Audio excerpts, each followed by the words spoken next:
क्या आप खुद को जानते हैं? फिर से पूछ रहा हूं, क्या आप खुद को जानते हैं?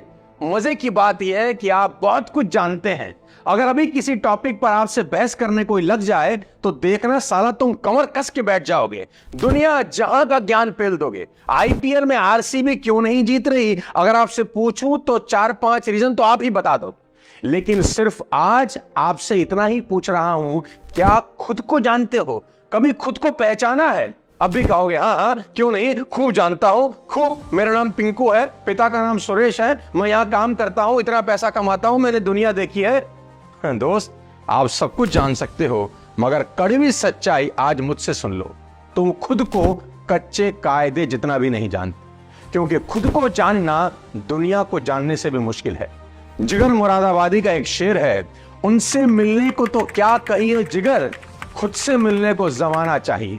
तो भाई आसान नहीं है खुद को जानना। इस वीडियो को पूरा देखने के बाद सोचना, मैं कौन हूं, क्यों इस दुनिया में आया, क्या भगवान ने बिना बात के मुझे इस दुनिया में भेज दिया, क्या मकसद है इस जीवन का। आज जेन्युइनली सोचना कि भगवान ने हमें इंसान ही क्यों बनाया, कुत्ता बिल्ली भेड़ बकरी क्यों नहीं बना दिया।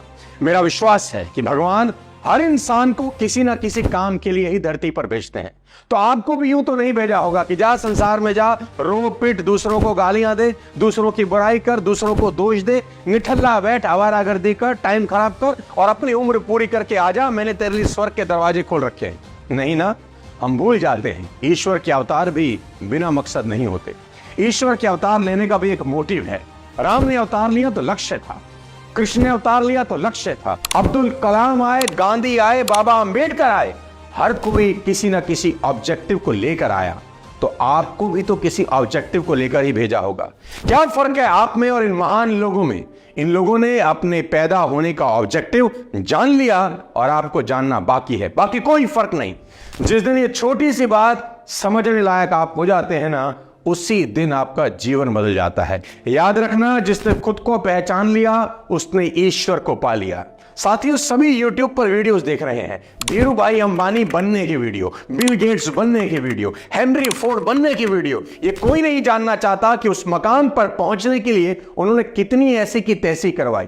मोटर व्हीकल में फोर्ड को कौन नहीं जानता, वर्ल्ड लीडर है। लेकिन क्या आप जानते हैं उस बच्चे को जिसका नाम हेनरी था, एक बेहद गरीब परिवार में पैदा हुआ। उसे जब होश आया तो उसने गरीबी का तांडव देखा, मगर घबराया नहीं, डिसाइड किया कि कुछ करके दिखाना है। एक दोस्त से $5 उधार ले आया, पटरी पर बैठकर साइकिलों के पंचर लगाना शुरू कर दिया। अपना काम पूरी लगन से करता था, कुछ करने का जज्बा दिल में हिलौले मार रहा था। जल्दी ही दोस्त के $5 वापस कर दिए, एक एक पाई जोड़नी शुरू कर दी और जल्दी ही साइकिल रिपेयर की दुकान न्यूयॉर्क में खोल दी। मगर वो दुकान कहां उसका गोल था, उसका गोल तो शायद उस वक्त उसको भी नहीं पता था, मगर उसकी आंखें अपने आसपास कुछ बड़ा ढूंढ रही थी।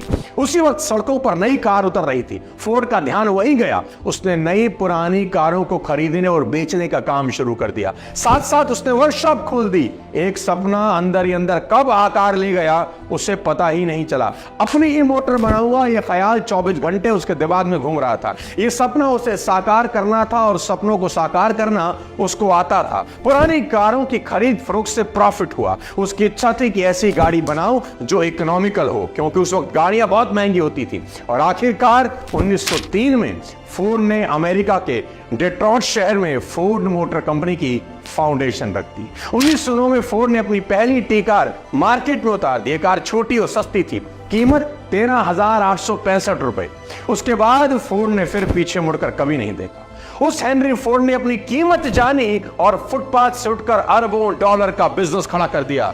क्या हमारे यहां कोई नौजवान ऐसा नहीं कर सकता? बेशक कर सकता है, एक नहीं हजारों कर सकते हैं, मगर कर नहीं रहे। इस सोच को निकाल फेंको कि तुम कुछ नहीं कर सकते। इतना समझ लो कि तुम हीरे हो, बस धूल में पड़े हो। उठो, कुछ ऐसा करो कि लोग तुम्हें सिर का ताज बना लें। इंसान वह है जो दूसरों को पहचानने से पहले खुद को पहचाने। वो जब तक ऐसा नहीं करेगा, इंसान कहलाने के लायक नहीं। इंसान के अंदर इतनी ऊंचाइयां हैं कि वह 7 आसमानों के पार जा सकता है और इतनी गहराइयां हैं कि सबसे निचले नरक में पहुंच सकता है। इंसान चाहे तो देव हो सकता है और चाहे तो पशु जाति से गिरकर सांप और बिच्छू की योनि को भी मात दे। अपनी वैल्यू पहचानिए। इस वीडियो के बाद आराम से बैठिए और सोचिए कि मेरी वैल्यू क्या है, और समझ में आ जाए तो कल से आपका जीवन एक नया जीवन हो सकता है। मेरी शुभकामनाएं आपके साथ हैं। अगली किसी और वीडियो में फिर आपसे मिलूंगा। तब तक अपने स्वास्थ्य का ध्यान रखिए। जय हिंद।